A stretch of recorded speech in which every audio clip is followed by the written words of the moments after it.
estamos de volta com a Opinião Pernambuco. O nosso tema de hoje é o MMA. No bloco anterior eu tinha colocado essa questão no ar sobre a aparente contradição entre um mundo violento que nos incomoda e nos aflige e o enorme interesse por lutas que são tidas por muitos como violentas. E aí eu queria ouvi-lo sobre essa aparente contradição. O que eu diria é o seguinte, o MMA e todos esses eventos é uma espetacularização da violência. Como poderia ser a espetacularização do sexo, por exemplo. Todos nós somos dotados aqui de alguns instintos primitivos, seja libidinais, da agressividade e da violência, né? Os nossos instintos mais primitivos relacionados à agressividade é porque nós precisamos nos defender, nós precisamos sobreviver. Então, essa sintonia, essa aproximação do público com o fenômeno MMA é porque nesse momento eles podem exercitar indiretamente esse instinto. E as críticas que eu faço a essa espetacularização dessa violência, dessa brutalidade, é porque de violência e brutalidade a realidade já está cheia. Então, nós temos outros elementos da cultura, nós temos uma série de outras atividades esportivas que são muito mais capazes de construir uma personalidade, um caráter e, digamos assim, forma de sublimação diferente daquilo que se dá dentro do espetáculo, digamos assim, do bater, da lesão, do dano físico, né? E da agressão, que não deixa de ser. Queria ler o comentário de Marcos André, que também é do bairro do Ibura. Ele pergunta: gostaria de saber a opinião dos debatedores acerca do patrocínio dos clubes de futebol aos atletas de MMA. Eu vou tomar carona na pergunta dele, e você falou disso no bloco anterior sobre a pessoa que tem interesse, por exemplo, na prática do MMA, que procure um profissional, ou uma academia, ou um clube que tenha competência, que tenha respaldo. E aí, como a gente tem um atleta aqui da área, podia até falar um pouco sobre isso. Que cuidado se deve ter, por exemplo, a pessoa que decide que vai praticar o MMA ou o jiu-jitsu brasileiro, o que quer que seja? Como é que você escolhe quem é o profissional que vai lhe treinar, onde você vai treinar? Como é esse processo? Eu sugiro que você vá à academia, procure saber quem é o professor, e você pode ir à federação, tem a Federação Pernambucana de Jiu-Jitsu, como tem os outros esportes, procurar se o professor é filiado, se é credenciado, né, naquela modalidade que você vai treinar.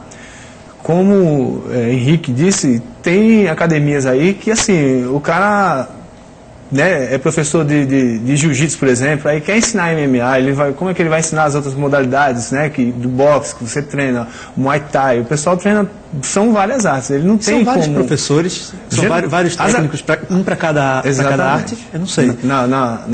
Nas academias que estão bem formadas e tal, você tem um professor de boxe, um professor de Muay Thai, um de jiu-jitsu, né, o wrestling, eles usam muito o wrestling americano.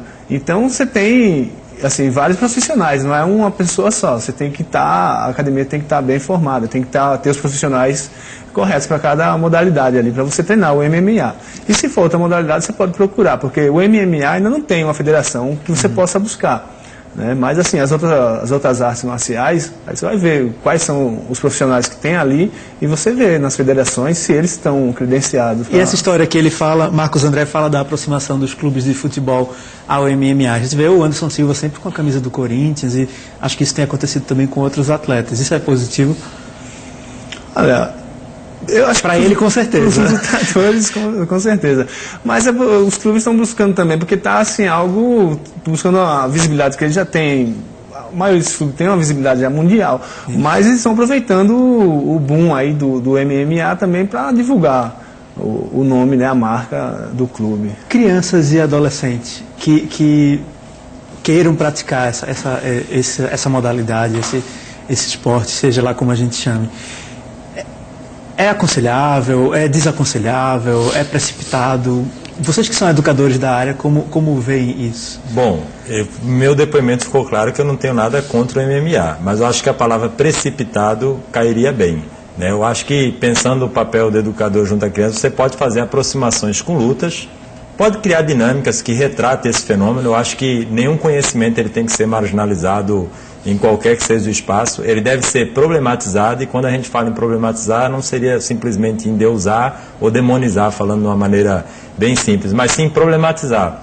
É deixar que as crianças, os jovens, os adultos, eles façam as suas leituras da realidade, e essas leituras elas sigam se ressignificando a partir da opinião do seu treinador, do professor de educação física, dos familiares, dos entes religiosos, da mídia. Claro, uma criança ela tem um discernimento muito menor, então é outro tipo de orientação.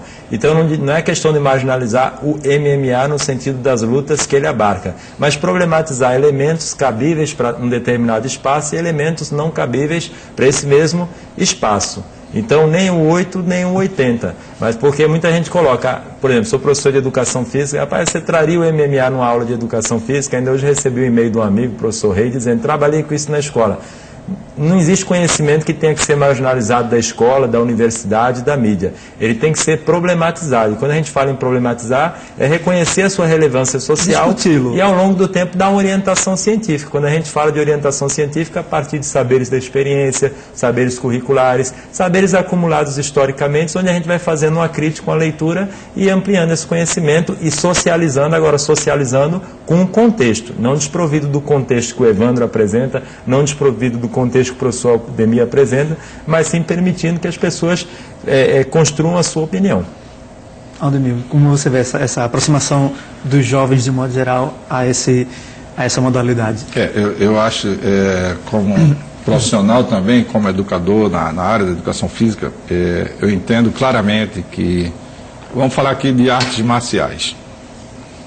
Vamos deixar de lado artes marciais mistas, por exemplo.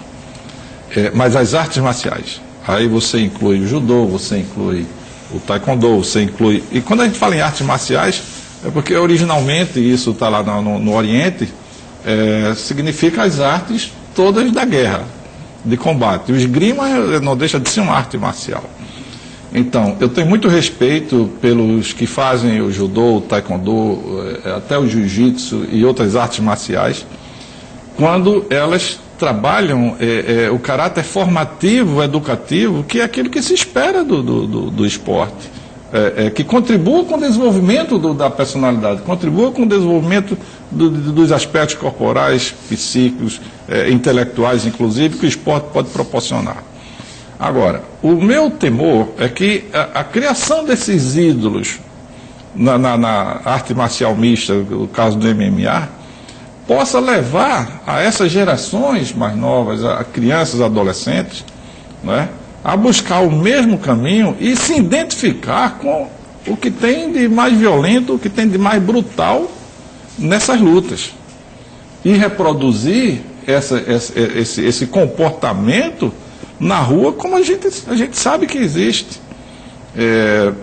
Se a gente for ver, por exemplo, os filmes aí dos Rambos da vida, do Schwarzenegger, nós temos várias histórias de pessoas que entraram no cinema já atirando. Então, logicamente, esse não é um comportamento cotidiano, não é um comportamento do dia a dia. Mas o que é que acontece? As pessoas foram motivadas pelaquele momento, elas foram motivadas pelas ações e quiseram imitar aqueles heróis. Então, essa é a preocupação, que eu sei que isso precisaria de uma reflexão maior dentro daquilo da psicologia social, dentro da sociologia, para ter um entendimento melhor dessa questão. Mas é isso que eu tenho, ou seja, fabricam-se os ídolos... mas não se paga a conta disso. Pois é, eu até brinco no Facebook dizendo o seguinte, olha, os ídolos do meu tempo, eles usavam mais o raciocínio, usavam mais a inteligência, né? Para serem ídolos, para serem heróis, do que esses que usam a força e o bater, né? Então é isso que é a preocupação maior. Só para complementar aqui, nessas discussões, então as pessoas sabem da minha posição em relação a MMA. nessas discussões que a gente vai debatendo, e chega um momento que eu pergunto às pessoas, aí eu pergunto aqui os pais, as mães,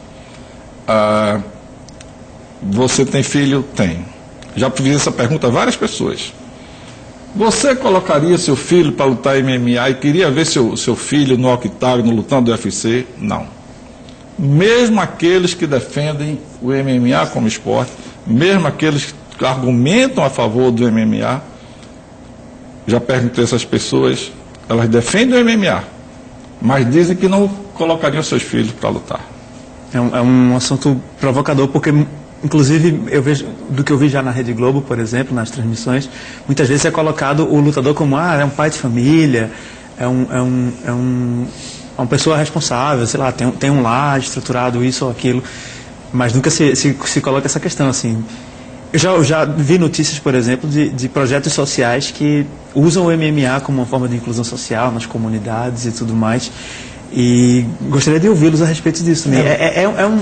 Pode ser uma iniciativa interessante? Eu volto a enfatizar a questão. Vai depender da atuação do professor, da pessoa, da referência que está ali. Você pegar, por exemplo, vou dar exemplo de uma prática que eu sou apaixonado, capoeira. Certo. O que vai determinar a questão da violência ou não violência, da perspectiva de inclusão ou não inclusão, é a intencionalidade humana, né? É qual a prática pedagógica que está sendo materializada ali. Ou talvez uma prática docente, dependendo da formação da pessoa que esteja ali à frente. Então não dá para a gente dizer que é construtivo ou não. Isso eu me refiro a qualquer prática, não é só MMA, capoeira. Eu estou querendo pluralizar muito, que podem pensar que é uma coisa polarizada com relação a MMA.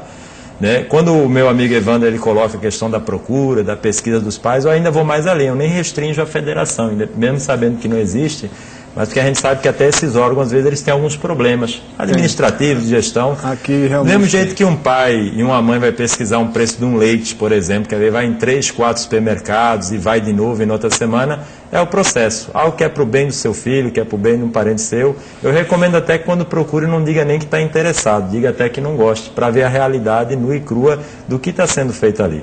Eu acho que todo projeto que ele venha numa perspectiva de tentar favorecer uma mobilidade social, ele é positivo. Eu só acho que ele tem que ser coerente com a proposta que ele anuncia, né, e ser sincero no sentido de quê? De realmente dar conta e passar para aquela criança, para aquele jovem, idoso, seja o que for, se aquela perspectiva ela é real ou não. Isso independente do projeto.